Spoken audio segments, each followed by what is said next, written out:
Hello, എല്ലാവർക്കും സുഖമായിട്ടിരിക്കുന്നല്ലോ അല്ലേ? ഞാൻ ഇന്ന് ഞങ്ങളുടെ ഗാർഡനിലുണ്ട് കേട്ടോ. ഞാൻ ഇവിടെ ഇരുന്നുകൊണ്ട് ഇങ്ങനെ ഓർക്കുമായിരുന്നു.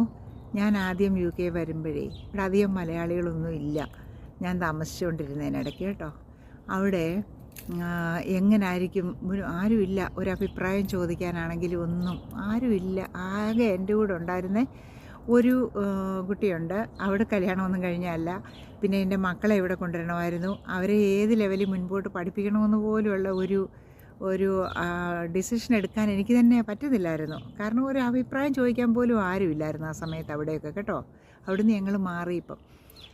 അന്നേരം ദൈവമാണ് എന്നെ ഓരോ സമയത്തും ദൈവത്തിൻ്റെ തണലിലാണ് കൊണ്ടു നടന്നതെന്ന് ഞാൻ എപ്പോഴും ഓർക്കും. നമുക്കറിയാൻ വയ്യാത്ത കാര്യങ്ങളെല്ലാം പറഞ്ഞു തന്ന് മുന്നോട്ട് നടത്തിക്കൊണ്ട് പോയത്. അന്നേരം ഞാനിങ്ങനെ ഓർക്കുമായിരിക്കുന്നു, എൻ്റെ അമ്മ ഇവിടെ വന്നു കഴിഞ്ഞു, ഇനി ഒരു മുന്നോട്ടുള്ള ജീവിതം എങ്ങനെ ആയിരിക്കുമെന്ന് പോലും ഞാൻ ചിന്തിച്ചായിരുന്നു ആദ്യമൊക്കെ.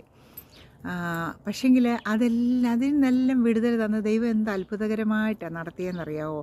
അത് കഴിഞ്ഞു ഞങ്ങൾ വേറെ ഒരു സ്ഥലത്തേക്ക് മാറി. മക്കളുടെ പഠിത്തം, ഞങ്ങളുടെ ജോലി എല്ലാം തന്നെ ദൈവം നല്ല അത്ഭുതകരമായിട്ട് നടത്തി. നമ്മളെ എപ്പോഴും തുണയ്ക്കുന്ന, നമ്മുടെ കൂടെ നടക്കുന്ന, നമ്മുടെ അഭിപ്രായങ്ങൾ പറഞ്ഞു തരുന്ന ഒരു ദൈവം നമ്മോട് കൂടെ ഉണ്ടെന്നുള്ള കാര്യം നമ്മൾ ഒരിക്കലും മറന്നു പോകരുത് കേട്ടോ.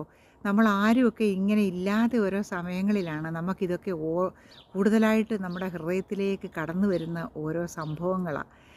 ഇപ്പം ഈ ചുറ്റും മലയാളികളാണ്. ഇപ്പം ഞാൻ ഇവിടെ ഇരുന്ന് സംസാരിക്കുമ്പോഴും എനിക്ക് ഉറക്കെ പറയാൻ പേടിയാണ്. കാരണം ഞങ്ങളുടെ ഈ റോഡിൽ കൂടെ പോകുന്നത് മലയാളിയാണോ എന്നുള്ളത് നമുക്കറിയാൻ പറ്റത്തില്ല. ഇവിടെ ഇരുന്ന് പുറകുറുക്കെ നിന്ന് ചിലപ്പം അവരോർത്ത് കാണുമായിരിക്കും. വേണ്ട, എൻ്റെ പുറകിൽ നിൽക്കുന്ന ഒരു അത്ഭുതകരമായ ഇത് കണ്ടില്ലേ? നമ്മുടെ ആപ്പിളിൻ്റെ പൂവാണ് കേട്ടോ. എന്ത് രസമാണെന്ന് നോക്കിക്കേ. ആപ്പിളൊക്കെ പൂത്ത് തുടങ്ങിയിട്ടുണ്ടേ, നിറച്ച് പൂത്തുണ്ടിട്ടുണ്ട്. അങ്ങനെ നമ്മൾ ഒന്നുമില്ല, ആരുമില്ല എന്നൊന്നും ഓർത്ത് നമ്മുടെ ജീവിതത്തിൽ ഒന്നും വിഷമിക്കരുത്. നമ്മുടെ താങ്ങലിന് നമ്മൾ അറിയാതെ പോലും നമ്മളെ ദൈവം ഇങ്ങനെ കൈവെള്ളയിലാണ് കൊണ്ടു നടക്കുന്നതെന്ന് നമ്മൾ ഒരിക്കലും മറക്കരുത് കേട്ടോ. എപ്പോഴും ദൈവത്തിനോട് നന്ദിയുള്ളവരായിരിക്കണം. ഈ നോയമ്പിൻ്റെ കാലത്തിലൊക്കെ ഉണ്ടല്ലോ, നമ്മൾ ദൈവത്തോട് കൂടുതൽ അടുത്ത് വരുമ്പോഴത്തേക്ക് ആ ദൈവത്തിൻ്റെ ശക്തി നമ്മളിലേക്ക് കടന്നു വരുന്നതായിട്ട് നമ്മൾ കാണും കേട്ടോ.